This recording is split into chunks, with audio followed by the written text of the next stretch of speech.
We headed out with Jillian to Hollywood. We saw the glitz and the glamour. Take a look. I love LA and it's my first time here, so I'm really enjoying it.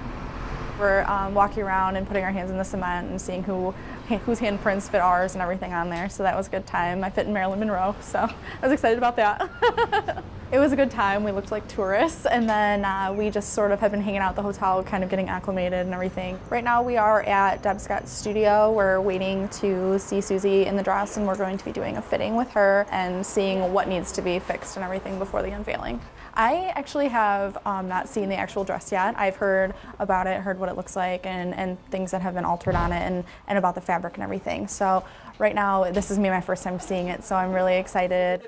They were all presented to me, and I didn't actually know if it was drawn by a woman or a man. And I sort of went through them in different iterations and, you know, took the ones out that I liked, and it ended up with Jillian.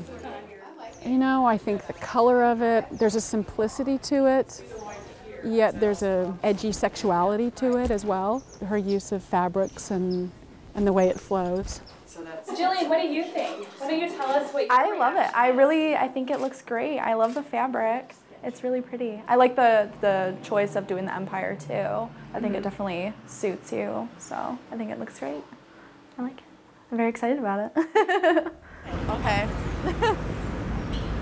This is so weird. So you like this? Can you get used to renting a town car? Definitely. I like it.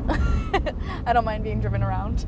Have you had fun? Yeah, I'm definitely having a blast. It's been very busy. Right now we're just leaving the hotel. We're about to head up to Muse Elementary School for a VIP tour with Susie, and we're going to see the school, see what they do there, and learn a little bit more about it. So this is our Muse, this is our utopia for children. I do think that exposing children to environmental consciousness, social consciousness at a very young age, then it really just becomes their reference point. We're at Muse Elementary School. It is the school that Susie and her sister Rebecca founded. We inspire children to live more consciously with themselves, one another, and the planet. They focus on teaching the students about green living and about the environment, interacting with the planet, and learning to appreciate the planet that they have. Muse is a nonprofit organization, and so we do have to do a lot of fundraising in order to support the school and to support our global program. We came up with the idea of Red Carpet Green Dress to help us raise funds here at Muse. I feel like after finally seeing the school, I can understand more what the contest is all about. And now that I've seen the school and seen the kids, I understand it even more, and I'm even more enthusiastic about it. Yes, it's a beautiful dress, and it's much bigger than just a beautiful dress. Yes. Ultimately, it's not about fashion, it's not about sustainable fabrics, it's not about sustainable clothing, it's about understanding the foundation of our planet's natural systems. Oh yeah.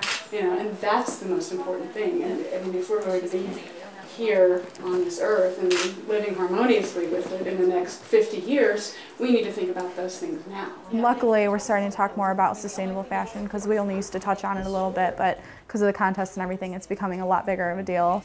It's about creating awareness around sustainable clothing and creating awareness around educating children in a transformational way. Sustainable design is using renewable resources, and you use them in your design. A lot of times that means, you know, organic cotton or bamboo fabric. As we got into fabricating the dress, we had a very interesting journey sourcing the fabric.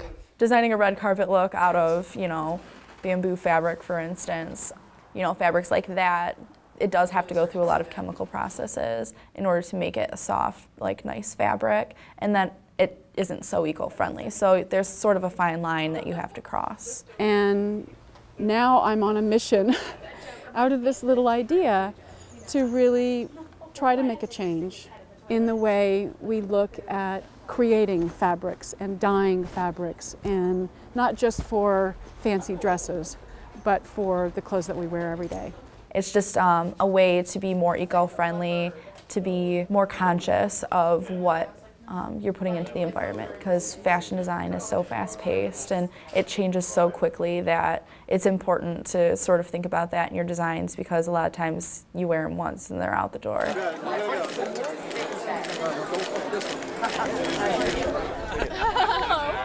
Did you see her grab that on the hand? Yeah, I know. Oh, man. This is our crew from Michigan State. Is a single dress going to save the world? No, it's not. But it's going to challenge the fashion industry, and by extension the entire clothing industry and all industries, to think in terms of the toxic dyes they put into products, to think in terms of where the fabrics come from, to think in terms of the slave labor, the child labor that's used to produce those fabrics, all of those things. I think it's awesome. I wore a bamboo dress, a dress made out of bamboo one time, and I really liked it, and I'd love to explore the eco-fashion world more. The first thing you have to have is a sense of outrage that this is happening and not enough is being done.